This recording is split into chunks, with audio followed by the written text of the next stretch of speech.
Olá, meu nome é Nayara Cordeiro e hoje eu vou contar um pouquinho da minha história para vocês de como é descobrir e viver um propósito. Bem, vamos começar um pouquinho do começo, vamos retroceder a história. Quando eu era criança, eu fui diagnosticada com dislexia. Eu tinha uma grave dificuldade em aprendizagem. E isso fez com que eu reprovasse durante muitos anos na minha vida escolar, né?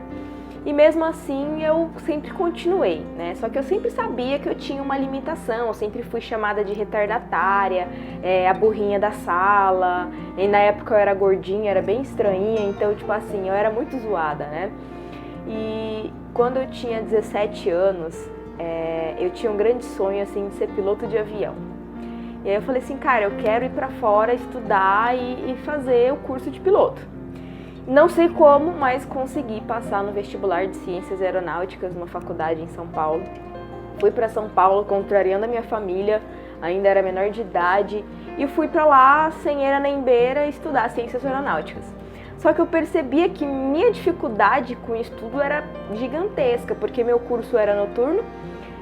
Eu passava o dia inteiro na faculdade estudando, vários livros, lendo, estudando os conteúdos das aulas e sempre tirava nota muito baixa. E os meus amigos que trabalhavam durante o dia e só iam para a faculdade à noite conseguiam tirar notas melhores que as minhas. Aí eu comecei a me questionar, cara, tem alguma coisa de errado comigo. E aí eu comecei a fazer alguns exames, tal. Na época eu estava tomando 11 remédios por dia para depressão, síndrome do pânico, epilepsia, enfim, um monte de situações. E na época eu pesava quase 100 quilos, então calcula, minha saúde estava assim lá no fundo do poço, né, e meu emocional também. E aí foi quando eu decidi voltar, né, para minha cidade, que é Campo Grande, Mato Grosso do Sul, e iniciar esse tratamento, né, para ver o que estava acontecendo ali. E dentro de alguns exames que eu fiz, deu constatado que eu tinha um retardamento assim nos neurônios, né? Que eu tinha muita dificuldade até mesmo do aparelho oral, né? Da fala, às vezes eu gaguejava muito, né? E isso refletia até mesmo na minha escrita. E durante muito tempo eu acreditava que realmente tinha essa limitação e que eu ia viver com ela pro resto da minha vida. Até que chegou um momento que eu falei assim, cara, ou eu faço alguma coisa ou eu não preciso mais viver, porque viver numa situação na qual você não consegue fazer um curso superior, que você se sente incapaz o tempo inteiro, é muito complicado, é muito ruim. E aí eu decidi estudar para concurso, né? Parei de tomar todos os remédios, não façam isso, eu recomendo que vocês façam acompanhamento, mas na época eu me revoltei e falei assim, não, eu vou vencer esse negócio aqui, e tentei fazer terapias com vários terapeutas da cidade, nada deu certo. E aí eu ia para a biblioteca da UFMS aqui, pegava todos os livros de psicologia, de física, de mecânica quântica e comecei a estudar esses processos e comecei a aplicar várias técnicas de condicionamento mental. Eu estudava muito sobre mecânica quântica, neurociência, psicologia positiva e comecei a mudar alguns padrões de comportamento. Eu falei, não, agora tá na hora de estudar para concurso, agora tá na hora de eu subir um pouco o patamar de vida, que eu já me sentia mais segura. Passei 5 anos da minha vida, 12 horas por dia, de domingo a domingo, estudando para concurso público. Os meus amigos sabem que isso é muito real. Eu passava muito tempo estudando e às vezes eu até ignorava os meus amigos para poder estudar. Só que nisso eu me tornei uma pessoa muito fechada, assim, sabe? Muito estranha de conviver, né? Reflexo, lógico, do esgotamento mental, decorrência dos estudos, né? E aí eu estudei 5 anos, passei na prova do concurso que eu queria, que era para a Polícia Militar. Na época eu tinha tentado aeronáutica, foram anos e anos fazendo várias provas de concurso. E aí passei na prova, reprovei no teste psicológico, óbvio, né? Mentalmente eu já estava esgotada. Mas aí, contrariando mais uma vez, eu fiz de novo a mesma prova, passei numa colocação 3 vezes melhor, passei na prova do psicológico. Quando eu passei na prova do psicológico, todos os meus amigos vibrando, fazendo festa, não, vamos comemorar, agora é sua posse, não tem mais etapa nenhuma, você já passou no exame médico, no exame físico, no psicológico, que é o mais difícil, o exame psicológico da polícia é mais difícil do que a prova escrita. E enfim, passei em tudo e meus amigos comemorando, só que eu tava com um vazio existencial tão grande dentro de mim que eu falei, cara, alguma coisa tá errada.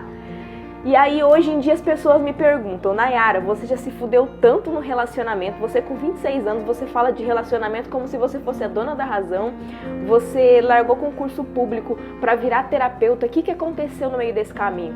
No meio desse caminho eu passei por um processo de ressignificação do meu passado, porque quem queria aquela posição de policial militar, aquela criança que sofria bullying na escola, que era diminuída, então a minha fase de menina que impedia de eu me tornar mulher de verdade, estava presa numa criança de 7 anos que foi diminuída. E isso é encontrar a criança interior, é um processo terapêutico, né? E aí eu falei assim, cara, muita coisa acontecendo, né? E eu fiquei muito confusa e eu passei por um processo de ressignificação em hipnose e tudo mais, que eu vi ali que eu precisava fazer uma transição de verdade. Sair daquela posição de menina, de adolescente, realmente me tornar uma mulher, né? E não uma mulher com escolhas infantis, porque quem queria aquela posição era aquela criança. Ela faz parte da minha vida, mas quem precisa tomar as decisões agora sou eu, né?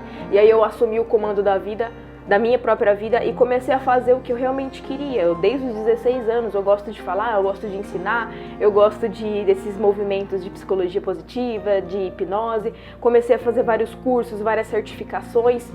Me tornei uma especialista em relacionamentos porque eu estudo sobre relacionamentos, é uma das minhas especializações. Também sou practitioner, ou seja, especialista também em linguagem corporal e microexpressões faciais.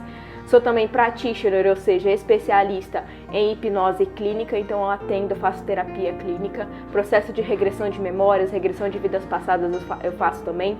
Sou formada em coaching pelo Instituto Brasileiro de Coaching, analista comportamental, analista corporal, e uso isso no meu processo terapêutico.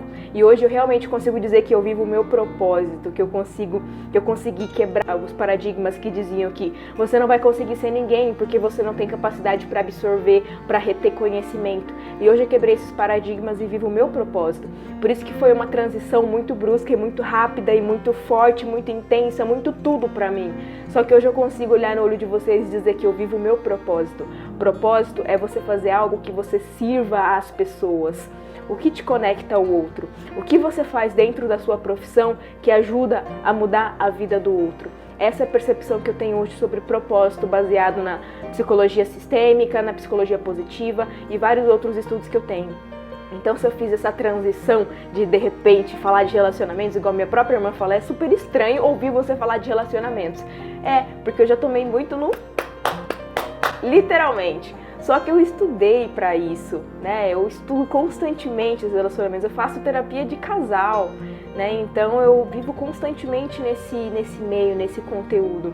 Então é por isso que hoje eu me considero uma pessoa que é autoridade no assunto, porque eu trabalho com isso, eu falo disso e eu estudo isso constantemente para aprimorar o meu trabalho.